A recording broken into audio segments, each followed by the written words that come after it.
Make no mistake about it. Media, the big tech companies out there, sports companies, they all hate fans having a voice. They cannot stand when fans are passionate about something. They can't stand when people are standing together for something. It doesn't matter what it is. They don't like unification. They do not like passion, and they do not like fans having voices. This is one of the many reasons why the media hates Zack Snyder. They despise Zack Snyder. It truly blows my mind that they hate him so much. But we have another example of that right here, and we're going to talk about it because I think this is ridiculous and over the line. So here we go. This is a tweet that was deleted. Now, this is Steve Weintraub, who is the editor-in-chief of Collider.com. And Steve Weintraub has a real problem with Zack Snyder. And this tweet right here is, in my opinion, absolutely disgusting. Now, I don't know the full context, but he deleted the tweet after he got ratioed to hell and back. And what it seems like he is making light of a very sad situation. Look, whatever your opinion of Zack Snyder and the DCEU is irrelevant in this circumstance. Now, to qualify, just so I can make sure I'm not misrepresenting myself, I am not a fan of Snyder's DCEU. I am not looking forward to the Snyder Cut in terms of thinking it's going to be good. I don't think I'm going to enjoy it, but I'm glad for everyone else out there that are Snyder fans that are looking forward to this movie. I might not be looking forward to it, but I'm glad you are, because the Snyder Cut fans, and I have had plenty of arguments with them. I have said things about them just like I would say things about any other fan base, because I like arguing with people online. But when it comes down to it, I will be in the trenches with you when people in the media are going after you and trying to paint you with a broad brush, because this is ridiculous right here, this behavior from people like Steve Weintraub. And Weintraub's been around forever. Anybody who's followed geek culture, online stuff for a long time knows who Frosty is. I am very familiar with who Frosty is, and Frosty's one of these people that are constantly painting the toxic fan narrative, all because you criticize a movie that they don't want you to criticize, therefore you're a toxic fan, yet this is acceptable. The headline says, Zack Snyder left Justice League in 2017 because he had no energy to fight WB over the film. Now let's put more context to this. Zack Snyder was dealing with a family tragedy. He lost his daughter, and he still wanted to continue on. Again, even if you don't like his vision, that's respectable.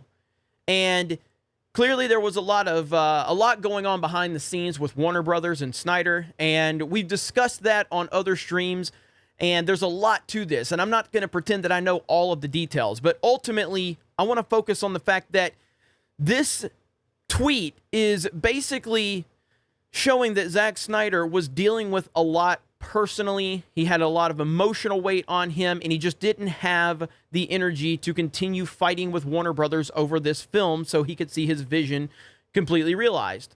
Steve Weintraub responds with a laughing gif. That is how they view Zack Snyder. That's how these media people view him. Now, there's more tweets here, and Weintraub said, my least favorite people on Twitter are the Snyder bros who think they know everything about the making of Justice League. Let me be clear. I am looking forward to seeing the new 4-hour cut of Justice League. I'm sure it will be a better movie. And then he says, but a lot of stuff was going on when that movie was being filmed and edited that still hasn't come out. One day, maybe it will, but I've been doing this job for 15 years, and you're coming at me like I just joined the internet and don't know what I'm talking about. He's being ratioed to hell and back on this one too, rightfully so. And ultimately, this is the reason they're coming at you, bro. So he needs to explain what's going on here with this, and these are the guys, these are the people that are constantly painting fans to be toxic and racist and sexist and all of this, all because fans don't like certain characters and how they're portrayed. So suddenly fans are all of these horrible names, yet you are sitting here making light, having fun at the expense of Zack Snyder, who was dealing with the unthinkable. That is absolutely positively unacceptable in every way. I can't imagine finding joy in someone else's pain like that. And I was on earlier with Heel versus Babyface Az on his birthday streams. Happy birthday to my friend Az. And we had a lot of people on there, Critical Drinker, Nerdrotic, a lot of people on there, Nick Ricada. And basically we were talking about this tweet, and I said, as much as I dislike Rian Johnson and a lot of these Hollywood people, I would never find joy in their personal pain. Like if they lost a family member or if they were dealing with a tragedy, I would never find pain, or I would never find joy within their pain. And just looking at how these people view Zack Snyder, it's truly amazing to me how they continue to slander him, and they hate him, and they hate him because he has a passionate fan base. Because ultimately, they don't like fans that care and are unified. They don't like it. They don't like fans to have a voice. They don't like fans to have any impact whatsoever. So the return of Justice League and the return of the Snyder Cut and Zack Snyder getting his true vision out there is everything they're against, because it is a win for fans. Regardless if you like these movies or not, that does not matter. The Justice League, the Snyder Cut is a win for fans. And you either see that or you don't. But the media, this is one of the many reasons why they are very much against Zack Snyder. And I find it to be absolutely unacceptable. And I think Weintraub should explain what he means by this. Give some context, Weintraub. You've had no problem painting fans to be toxic and all of that other stuff, so now you need to explain yourself. This is what happens when you take that moral superiority high road right there. Let's see if you can explain that away. I don't think we're going to get an explanation. But either way, I stand with Zack Snyder. I stand with the Snyder fans. And again, I say that as someone that argues with them all the time. I do think the Snyder fans they are tough to deal with when they're coming at you. And they have come at me many times.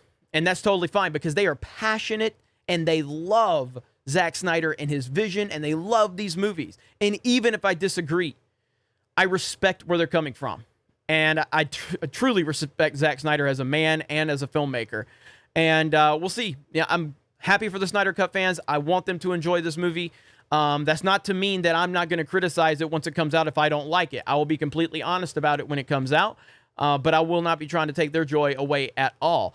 You guys have a great day. Let me know your thoughts in the comments below, and we will talk to you later.